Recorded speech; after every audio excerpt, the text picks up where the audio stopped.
asal muasal pemahamannya Trinitas tuh gimana ya? Ada Oh, Bapa, Roh Kudus. Firman. Terus Bapak itu siapa, Kak?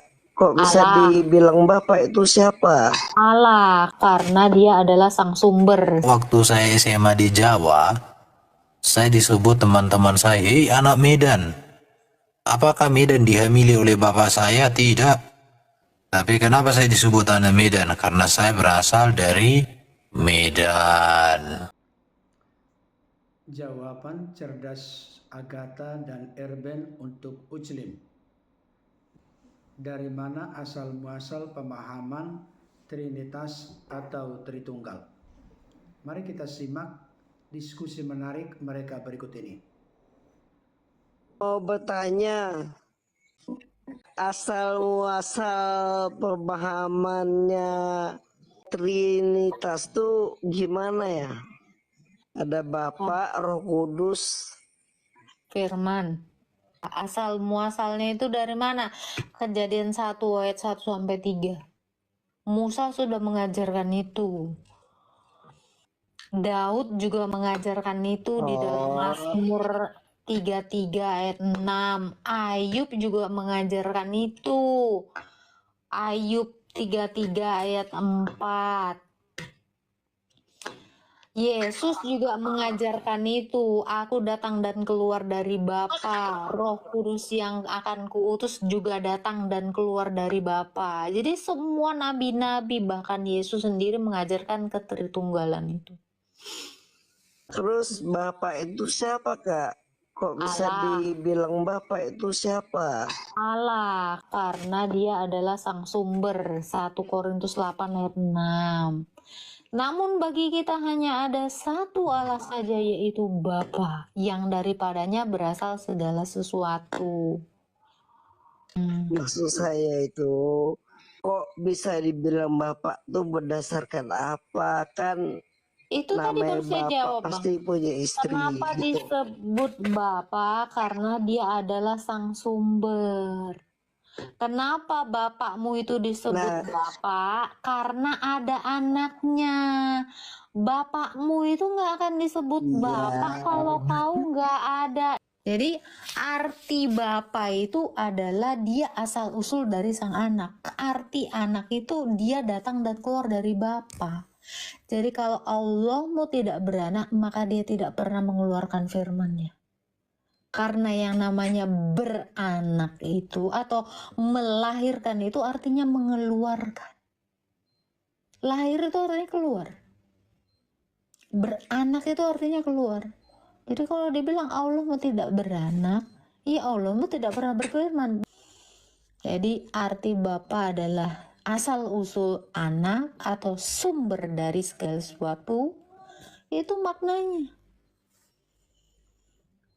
Anak artinya adalah yang datang dan keluar dari Bapa. Itu Yesus itu yang ngomong. Aku datang dan keluar dari Bapa. Atau kita kasih contoh, waktu saya SMA di Jawa, saya disebut teman-teman saya, "Hei anak Medan, apakah Medan dihamili oleh bapak saya?" Tidak. Tapi kenapa saya disebut anak Medan? Karena saya berasal dari Medan. Begitu, Lalu bro. bagaimana dengan ibu kota? Siapa bapak kota? Siapa anaknya kota itu? Siapa neneknya kota itu? Kenapa dia beribu? Kamu juga diperanakkan bapakmu kan? Tadi saya sudah bilang, ada bapak pasti ada anak.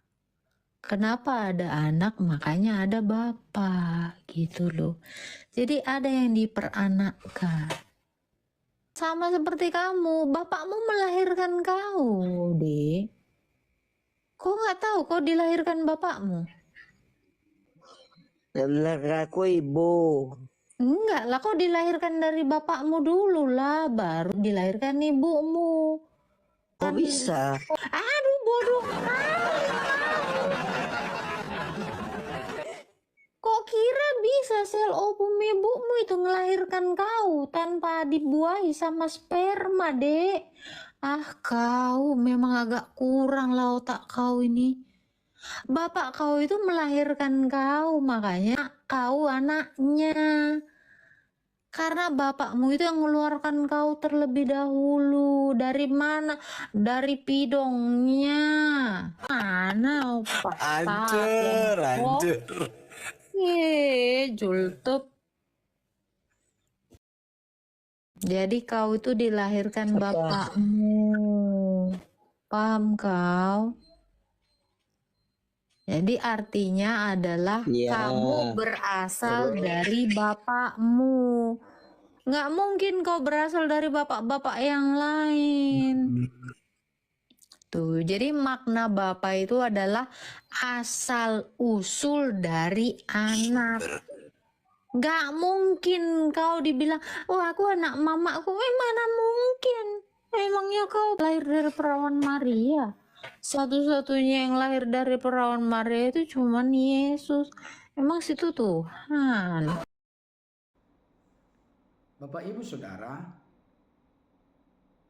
masih banyak orang di luar kekristenan yang mencurigai bahwa doktrin ajaran Trinitas atau Tritunggal Maha Kudus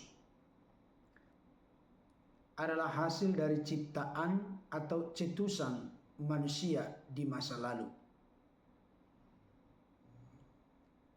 Argumentasi yang sering dibangun oleh karena istilah atau sebutan Trinitas, Tritunggal itu tidak ditemukan di dalam Alkitab mulai dari Kejadian sampai Wahyu. Kalau begitu, mereka berpikir bahwa bapak-bapak gereja di masa lalulah yang menciptakan adanya Tritunggal. Saya katakan itu merupakan sebuah konklusi atau kesimpulan yang salah. Memang tidak bisa dipungkiri dalam sejarah gereja, istilah Tritunggal untuk pertama kali digunakan oleh seorang bapak gereja bernama Tertullianus sekitar abad kedua Masehi. Walaupun pemakaian istilah Tritunggal itu untuk pertama kali dinyatakan oleh Tertullianus, bukan berarti doktrin ajaran Trinitas Tritunggal tidak ada di dalam Alkitab. Memang istilah atau sebutan Tritunggal tidak ada di dalam Alkitab. Tapi konsep dan pengajaran tentang Tritunggal ada secara berulang disampaikan di dalam Alkitab. Tadi saudari kita Agatha telah menegaskan bahwa asal muasal pemahaman tentang Trinitas atau Tritunggal itu dimulai ketika kita pertama kali membuka Alkitab, yaitu kitab Kejadian 1 ayat 1 sampai 3. Di sana ada Allah, Roh Allah dan firman Allah. Elohim, Ruach Elohim dan Davar Elohim. Saudara dikasihi Tuhan, Agatha juga menjelaskan itu juga dinyatakan di dalam Mazmur 33 ayat 6, Ayub 33 ayat 4. Dan ternyata yang semakin meyakinkan kita tentang doktrin ajaran Tritunggal, oleh karena Yesus sendiri juga menyatakan hal itu secara eksplisit, jelas, terang benderang. Matius 28 ayat 19. Karena itu pergilah, jadikanlah semua bangsa muridku, dan baptislah mereka dalam nama Bapa dan Anak dan Roh Kudus. Yesus juga mengajarkan di dalam Injil Yohanes. Yohanes 8:42, kata Yesus kepada mereka, Jikalau Allah adalah Bapamu, kamu akan mengasihi aku, sebab aku keluar dan datang dari Allah. Di sini ditegaskan secara eksplisit bahwa Yesus itu keluar dan datang dari Allah. Kalau Yesus itu keluar dari Allah, berarti dia ada di dalam Allah. Hal ini berkaitan dengan Yohanes 1 ayat 1. Pada mulanya adalah firman, firman itu bersama-sama dengan Allah, dan firman itu adalah Allah. Kenapa firman itu adalah Allah? Karena firman itu ada di dalam Allah bersama Roh Kudus. Yohanes 15 ayat 26. Jikalau penghibur yang akan kuutus dari Bapa datang, yaitu Roh kebenaran yang keluar dari Bapa, ia akan bersaksi tentang aku. Jadi baik firman maupun Roh itu sama-sama keluar dari Allah. Berarti secara kekal ada di dalam diri Allah.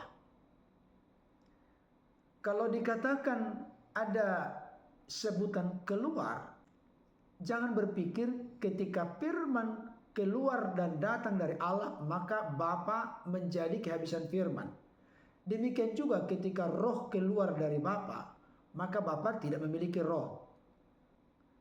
Kita tidak bisa mengartikan seperti itu terkait dengan Allah yang bukan fisik tetapi metafisik, karena Allah itu roh adanya. Saudara dikasihi Tuhan, adapun istilah atau sebutan Bapa, saya mau tegaskan, hal itu tidak terkait dengan makna biologis atau konotasi seksual. Oleh karena Allah itu roh adanya, tidak berjenis kelamin, Allah yang roh adanya itu bukan laki-laki, bukan perempuan, dan juga bukan banci. Jadi ketika ada sebutan Bapa bagi Allah, bukan berarti Bapa memiliki istri. Itu pemahaman dalam makna biologis. Padahal sebutan Bapa bagi Allah itu adalah pemahaman teologis. Kenapa disebut Bapa? Karena Bapa itulah sang sumber atau asal muasal segala sesuatu. Hal itu tadi telah dikutip oleh Agatha dari 1 Korintus 8 ayat yang ke-6. Namun bagi kita hanya ada satu Allah saja, yaitu Bapa, yang daripadanya berasal segala sesuatu dan yang untuk Dia kita hidup.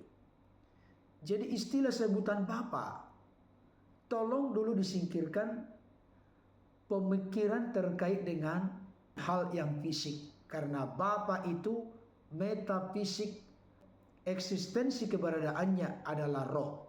Demikian juga dengan istilah anak Allah. Bukan berarti Allah itu beranak dan diperanakkan dalam pengertian biologis. Itu pendekatan pengertian yang keliru. Sekali lagi saya tegaskan, karena Allah itu roh, tidak berjenis kelamin. Jadi sebutan Bapa maupun anak tidak ada konotasi seksual atau konotasi biologis. Yesus itu disebut anak karena keluar dan datang dari Allah. Karena berasal dari Allah. Tadi saudara kita Erben dan Agatha telah memberikan contoh. Misalnya seperti seorang anak, kenapa disebut anak bapaknya? Karena dia dikeluarkan dari benih bapaknya. Tetapi jangan lupa, jangan selalu mengartikan istilah-istilah itu dengan makna harfiah. Tadi Erben mengatakan bahwa dia adalah anak Medan. Bukan berarti Medan itu menikah dengan bapak dari Erben, baru melahirkan Erben. Anak Medan artinya berasal dari Medan. Jadi tidak semua istilah itu bisa diartikan secara harfiah. Apalagi itu terkait dengan pribadi yang ilahi. Jadi Bapak Ibu Saudara, mari buang jauh-jauh dari hati pikiran orang-orang di luar Kristen bahwa pengajaran doktrin dari kekristenan itu bukan rekayasa manusia. Itu bukan rekayasa bapak-bapak gereja, itu bukan rekayasa dari para rasul. Tapi itu semua berdasar dari kebenaran firman Tuhan, yang mana penegak otoritas tertinggi kebenaran itu ada dalam Alkitab.